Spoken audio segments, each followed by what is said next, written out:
দুই বিচারপতির সংঘাতের জেরে সরে গেল মামলা। প্রাথমিক এবং উচ্চ প্রাথমিকে নিয়োগ মামলার ভবিষ্যৎ ঘিরেই এখন প্রশ্ন, উদ্বেগে বহু চাকরি প্রার্থী।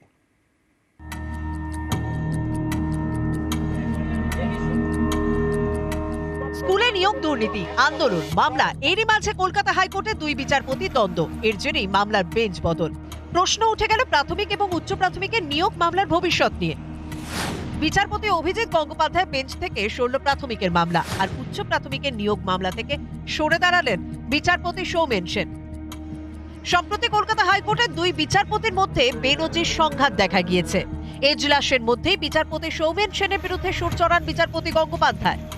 বলেন, বিচারপতি সৌমেন সেন স্পষ্টই একটি রাজনৈতিক দলের হয়ে কাজ করছেন, তাই সুপ্রিম কোর্টের উচিত তার সমস্ত নির্দেশ খারিজ করা। এরপরই শিক্ষা সংক্রান্ত সব মামলা সৌমেন সেনের বেঞ্চ থেকে সরানো হয়। মঙ্গলবার তিনি নিজে একটি মামলা থেকে সরে দাঁড়ালেন। দুই বিচারপতির দ্বন্দ্বে স্বতঃপ্রণোদিতভাবে হস্তক্ষেপ করে সুপ্রিম কোর্ট। প্রধান বিচারপতি DY চন্দ্রচূড়ের নেতৃত্বে স্পেশাল বেঞ্চে শুনানি হয়েছে। এরই মাঝে মঙ্গলবার কলকাতা হাইকোর্টের নয়া নির্দেশ। অভিজিৎ গঙ্গোপাধ্যায়ের এজলাস থেকে সরল প্রাথমিকের মামলা। এবার থেকে ওই মামলা শুনবেন বিচারপতি রাজাশেখর মান্থা।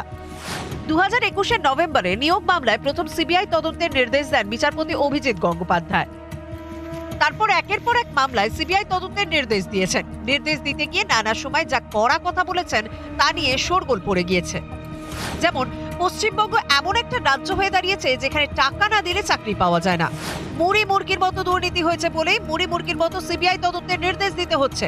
2016 সালে পুরো প্যানেল বাতিল করে দেবো, ঢাকি সমেত বিসর্জন দিয়ে দেবো। বিচারপতি গঙ্গোপাধ্যায় এও বলেছেন, নিয়োগ দুর্নীতি শেষ দেখে ছাড়বো। তার নির্দেশে অনেকে চাকরি গিয়েছে, আবার অনেকে চাকরিও পেয়েছে। আন্দোলনকারী চাকরি প্রার্থীদের কাছে তিনি বড় ভরসা। সেই বিচারপতি গঙ্গোপাধ্যায়ের এজলাস থেকেই সরল প্রাথমিকের মামলা। এতে অনেক চাকরি প্রার্থী আশাহত। মামলার ভবিষ্যৎ নিয়ে তারা উদ্বিগ্ন। নানা রকম দীর্ঘসূত্রিতা, নানান কারণে বেঞ্চ বদল হচ্ছে, কেস অন্য জায়গায় চলে যাচ্ছে, কখনো বাধা আসছে, যখন প্যানেল প্রকাশে বাধা এসে সুপ্রিম কোর্টে যাচ্ছে। আমরা কি সারা জীবন এই ফুটবলের মতো এ পা থেকে ও পা, ও পা থেকে এ পা করবো? অভিজিৎ বাবু আসার পর উনি যেভাবে রায়গুলো পরপর আসছিল, তাতে আমরা একটা আশার হলো দেখছি সিঙ্গেল বেঞ্চে কোনো অর্ডার পাস হলে সেটা সরকার ডিভিশন বেঞ্চে নিয়ে যাচ্ছে, ডিভিশন বেঞ্চে না হলে সুপ্রিম কোর্ট। দিনগুলো চলে যাচ্ছে ভীষণভাবে আর্থিক ক্ষতির সম্পর্কে, এবং আমরা ভবিষ্যৎ পুরো অন্ধকার হয়ে যাচ্ছে। এর আগেও নিয়োগ দুর্নীতির মামলা সরানো হয়েছে বিচারপতি অভিজিৎ গঙ্গোপাধ্যায়ের এজলাস থেকে।